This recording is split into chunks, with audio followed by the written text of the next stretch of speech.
अस्सलाम वालेकुम रहमतुल्लाह। कैसे हैं आप सब? उम्मीद करता हूं कि आप सब खैर आफियत से होंगे। तो MA उर्दू क्लासेस में आप सभी का बहुत बहुत खैर मकदम है। दोस्तों, आज का ये क्लास हमारा चौथा क्लास है, यानी उर्दू लिखना पढ़ना सीखे का जो हमारा क्लास चल रहा है उसका चौथा क्लास। 10 नंबर 4 ऊपर देख रहे हैं, 10 नंबर 4 उर्दू लिखना पढ़ना सीखे। तो इससे पहले का जो क्लास हुआ है जिसमें हमने उर्दू के जितने भी हरूफ है उसको पढ़ने को सीखा था, उसको कैसे पढ़ा जाता है, ठीक है। उसके बाद उसमें हमने हिंदी को भी शामिल किया कि अगर हिंदी में वो हिंदी है तो उसको उर्दू में कैसे पढ़ना है, और अगर उर्दू है तो वो हिंदी में कैसे होता है। यहाँ पे दोनों आसान, अगर कोई जिसको उर्दू सीखना है और उनको हिंदी आती है ना, तो अगर हिंदी का सपोर्ट उनको दे दिया जाए तो क्या है कि आसानी के साथ वो सीख पाएंगे। लेकिन अगर डायरेक्ट उर्दू समझाई जाए तो शायद उनको लिए किसी के लिए मुश्किल हो जाए, लेकिन हिंदी के साथ अगर बताया जाए तो शायद वो आसानी के साथ समझ सकेंगे। तो इसलिए हमने हिंदी के साथ उर्दू को यहाँ पे हम सिखा रहे हैं, बता रहे हैं, ताकि हर किसी के लिए आसानी हो और हर कोई आसानी के साथ सीख सके, पढ़ सके, समझ सके, ठीक है। तो इससे पहले का क्लास अगर जो लोग नहीं देखे तो वो ज़रूर जाकर देख लीजिए। अब इस क्लास में क्या होगा कि जो लोग बिल्कुल बिगिनर हैं, यानी हरूफ की पहचान हो जाती है, उर्दू के हरूफ जो भी है हरूफ तहज्जी अलिफ से या तक उनको पढ़ने आ गया। उसके बाद इससे पहले वाले क्लास में हमने फिर मात्रा वगैरह को भी क्लियर कर दिया है। तो इन सब चीज़ों के समझ जाने के बाद जब बच्चे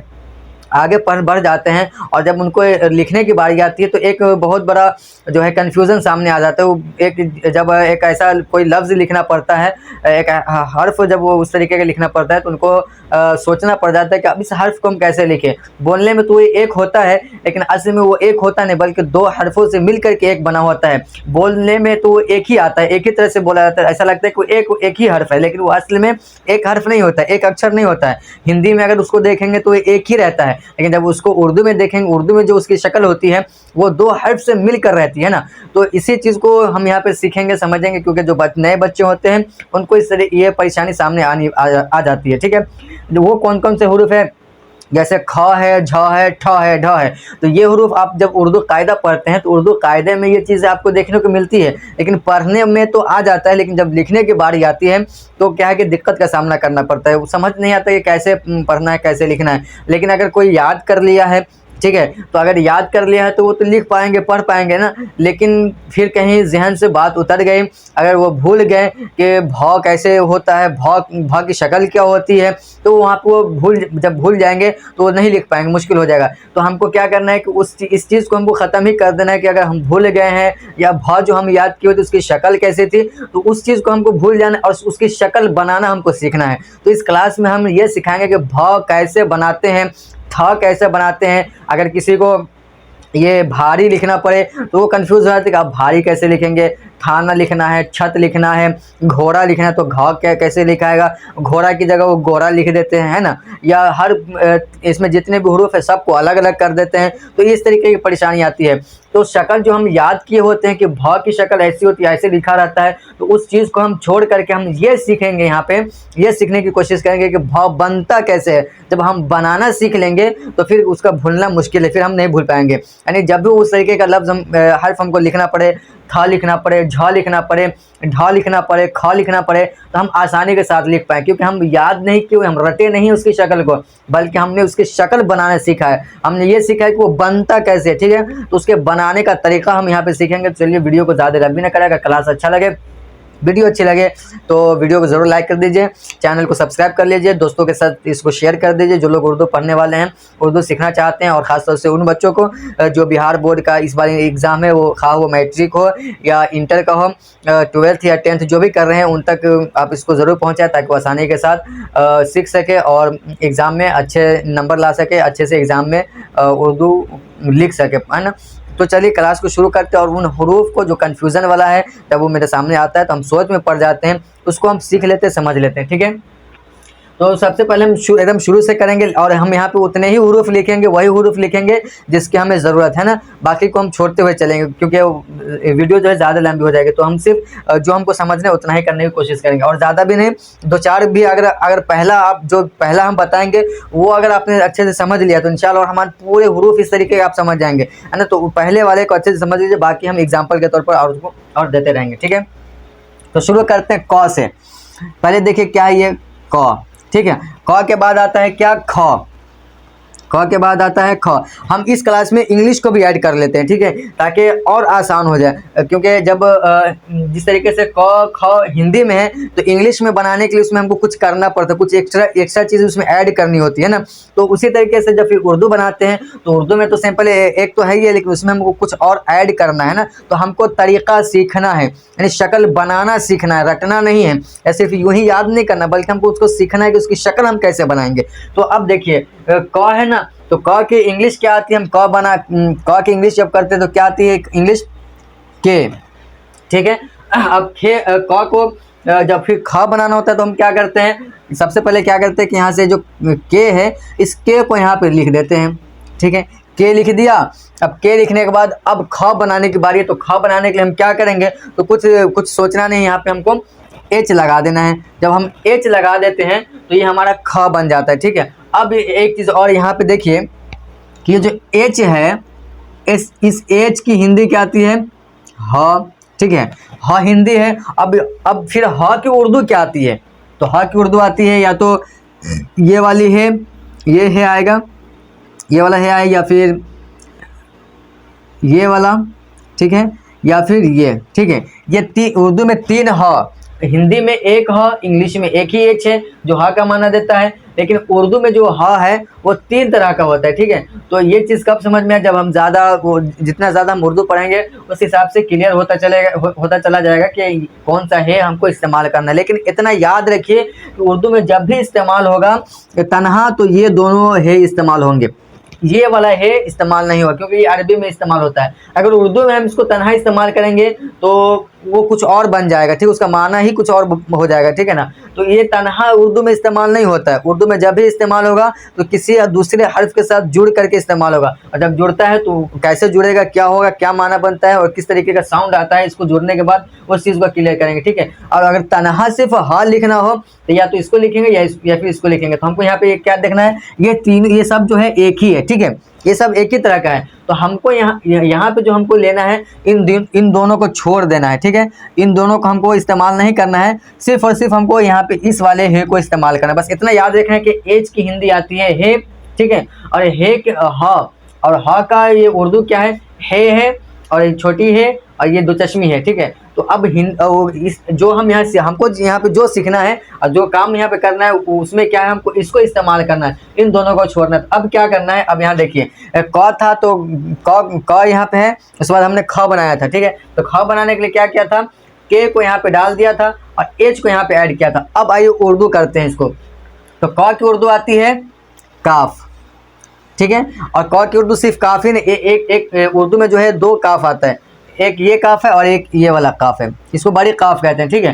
तो ये चीज़ ये चीज़ समझने के लिए आपको पहला क्लास देखना होगा, उसमें हमने बता दिया है, ठीक है, कि ये कैसे होगा। लेकिन यहाँ पे भी थोड़ा सा क्लियर कर दूँ कि ये वाला काफ अगर हिंदी के जरिए आप समझ रहे हैं तो आपने हिंदी की अगर किताब पढ़ी होगी तो उसमें आपने देखा होगा बहुत सारे ऐसे अक्षर होते हैं जिस पर इस तरीके का डॉट लगा होता है, ठीक है, इस तरीके का डॉट लगा होता है ना, या इसको आप नुक्ता भी, उर्दू में इसको नुक्ता कहते हैं या फिर आप डॉट कह लीजिए, ठीक है। तो इस तरीके का जब डॉट लगा होता है तो वहाँ पे ये वाला काफ होता है। अगर ख के नीचे ये बुंदा लगा हुआ है तो इसका मतलब हो गया बड़ी खे है ना, ये वाला जो खे होता है ये वाला। तो उर्दू जो पढ़े हुए, उर्दू के हरूफ जब आपने पढ़ा था तो उसमें पढ़ा था ना, अली बे पे ते टे से जिम चे हे खे, तो वहाँ पे जो खे था ये वाला। तो अगर किसी को खाना लिखना हो तो मुमकिन है कि ये वाला खे इस्तेमाल कर जाए ना। तो इसी चीज़ को हमको यहाँ पे समझना है, अगर ये वाला बुंदा लगा हुआ है, ये डॉट लगा हुआ है तो ये खे होगा, ये वाला खे होगा। अगर ये डॉट नहीं लगा हुआ है तो ये वाला खे नहीं होगा। और आसान तरीका समझने का कि इसके ऊपर भी बुंदा लगा, इसके ऊपर भी डॉट है तो इसके ऊपर डॉट है, ठीक है, और ना, और यहाँ पे भी देख लीजिए, यहाँ पे डॉट है ना, उर्दू में भी डॉट है तो हिंदी में भी डॉट आया है।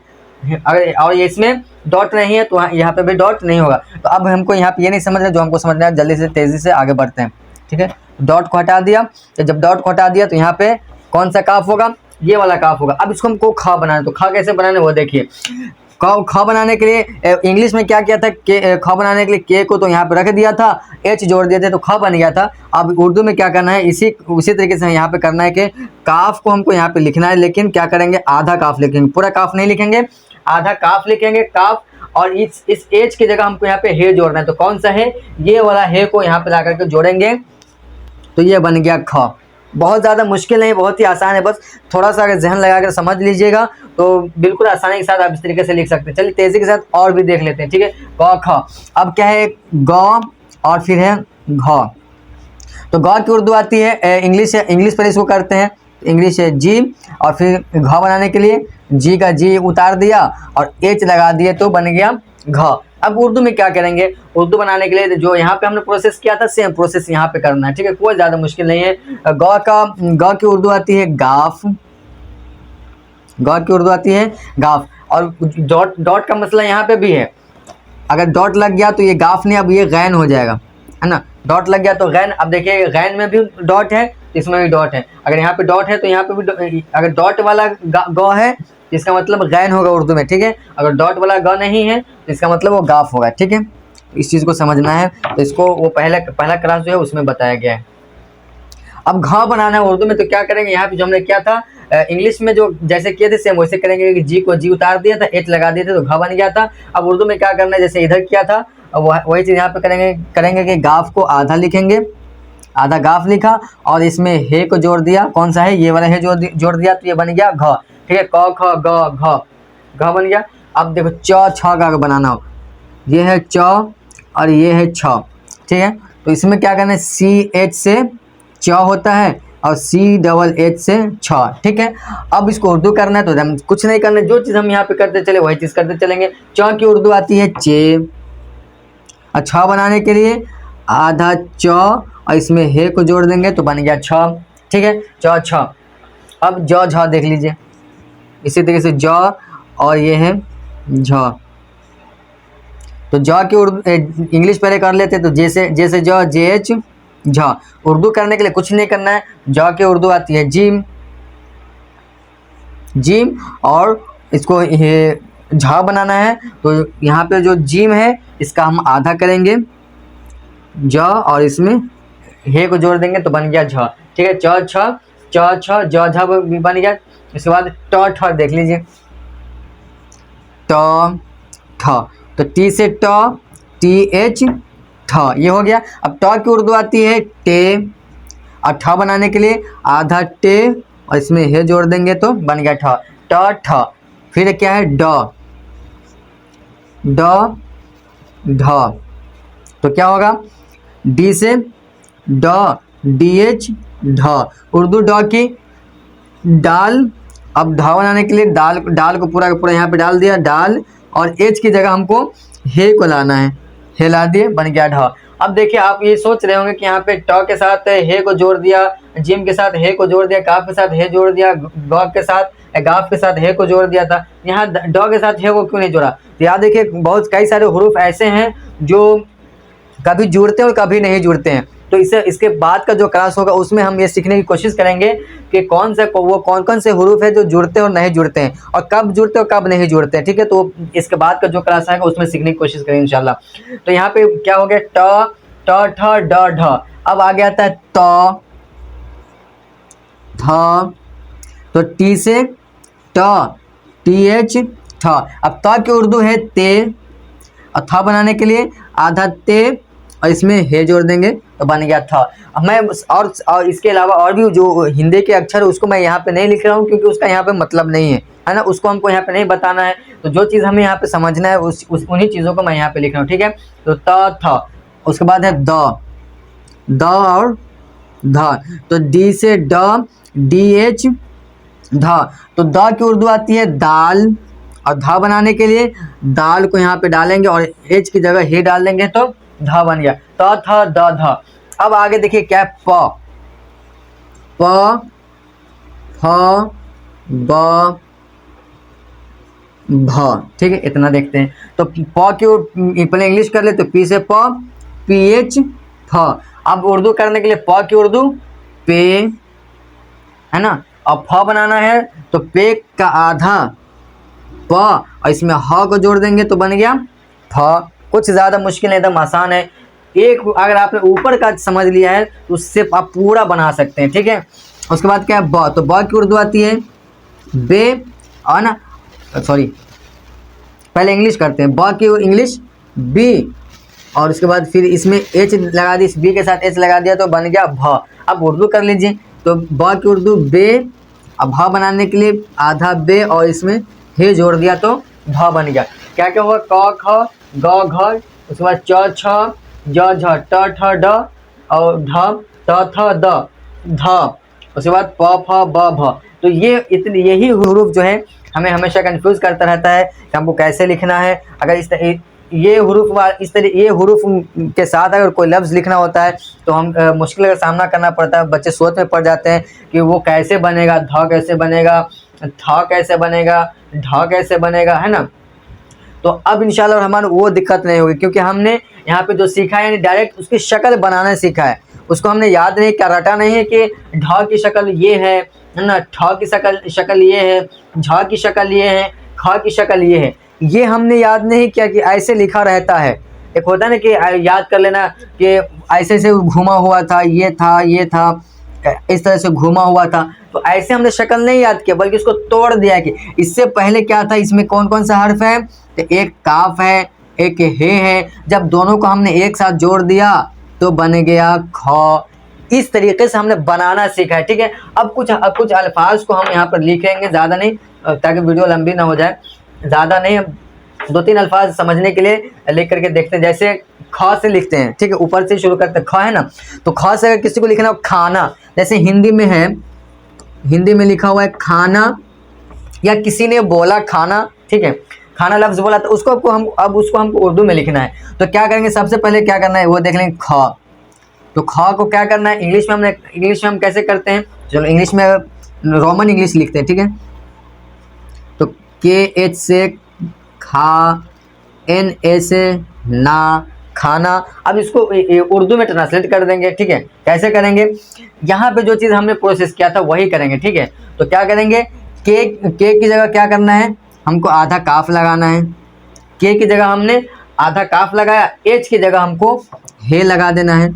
हे लगा दिया, क्या बन गया, इतना तो खा बन गया। अब ए है, यानी आकार, यहाँ का आकार का मात्रा लगा हुआ है। तो पहला क्लास जो है उसमें हमने पूरे मात्रा को समझाया, तो वहाँ जाकर के उसको समझ लीजिए, देख लीजिए, ठीक है। तो ए आकार का मात्रा है ए, तो ए की जगह हमको क्या करना है, अलिफ लगाना है, खा बन गया। अब उसके बाद एन है और हिंदी में ना, तो ना की उर्दू आती है नून, ना की उर्दू नून। फिर ए है और यानी मात्रा है, हिंदी में मात्रा, इंग्लिश में ए। तो क्या आ का, हिंदी में आ का मात्रा और इंग्लिश में ए है, तो ए की जगह हमको अलिफ लगा देना है। क्या बन गया, खाना बन गया।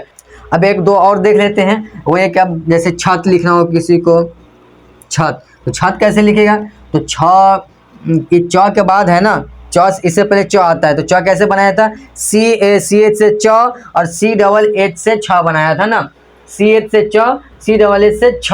तो छ की जगह हमको क्या करना है, यहाँ पे क्या किए थे कि च को च पूरा उतार दिया था और हे को इसमें जोड़ दिया था, तो छ बन गया था, ठीक है। तो आधा च और इसमें हे लगा दिए तो छ बन गया, तो ते को इसमें जोड़ देंगे तो क्या बन गया, छत, ठीक है। अगर किसी को लिखना हो घोड़ा, घोड़ा अगर किसी को लिखना है तो कैसे लिखेंगे, घ के लिए हमने यहाँ पे क्या किया था, कहाँ गया घ, ये, तो घ के लिए घ यहाँ पे है, तो क्या है, एकदम तोड़ तोड़ कर रखे देखेंगे, ठीक है। तो घ के लिए क्या किया था, यहाँ पे पहले आधा गाफ लिखना है, फिर इसमें हे जोड़ देंगे तो घ बन गया। अब ओ कार का मात्रा है, तो इसके लिए भी आपको पहला क्लास देखिए, तो पूरा मात्रा का वहाँ पे है, क्लियरली समझाया हो तो समझ में आ जाएगा इंशाल्लाह। तो ओ की जगह, ओ कार की मात्रा की जगह हम वाव लगा देंगे, घो और एलिफ जबर रा, घोड़ा, है ना। इसी तरीके के कुछ भी लिखना हो, कोई भी हर्फ, कोई भी लफ्ज़ उर्दू का हिंदी का हो, उसको हमको उर्दू में कन्वर्ट करना है तो हमको कैसे करना है, तो इसी तरीके से आपको हुरूफ को जोड़ना है, ठीक है। तो एक दो मिसाल हमने दे करके समझाया है, इसके अलावा बहुत सारा है, तो उसको आप अपने ऊपर जो है इस्तेमाल करके प्रैक्टिस करके देखिए, ठीक है। इंशाअल्लाह रहमान समझ में आएगा। भीड़ वगैरह लिखना हो तो कैसे लिखेगा, है ना। फ से अगर कुछ है, फल, अच्छा फल पे देख लीजिए, फल,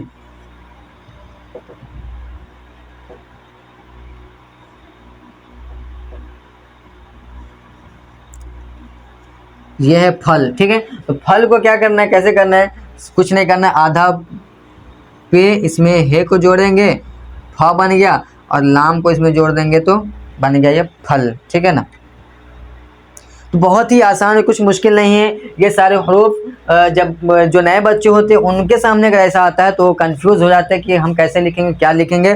तो ये तरीका है सीखने समझने का, बहुत ही आसान तरीका से हमने समझाने की कोशिश की है। उम्मीद है कि आपको ये चीज़ें समझ में आ गई होगी। अगर ये चीज़ें समझ में आई है तो वीडियो को ज़रूर लाइक करें, चैनल को सब्सक्राइब करें और अपने एक प्यारा सा कमेंट ज़रूर करके हमें बताएं कि हमने जो बताया, जो समझाया है वो सही है ना, वो समझ में आया कि नहीं आया, या कुछ और हमको क्लियर करना चाहिए था। अगर ऐसा कुछ डाउट आपके जहन में रह गया तो आप ज़रूर हमको कमेंट के जरिए बताएं। इंशाल्लाह रहमान नेक्स्ट क्लास में उसको हम क्लियर करने की कोशिश करेंगे। इस वीडियो को बहुत ज़्यादा शेयर करें उन दोस्तों के साथ, उन बच्चों के साथ जो उर्दू लिखना पढ़ना सीखना चाहते हैं, जिनकी ख्वाहिश है कि हम उर्दू सीखें, और ख़ासतौर से उन बच्चों के साथ जिनका इस बार बिहार बोर्ड का एग्ज़ाम है, मैट्रिक का हो या इंटर का हो, तो और वो उनका सब्जेक्ट जो है उर्दू है।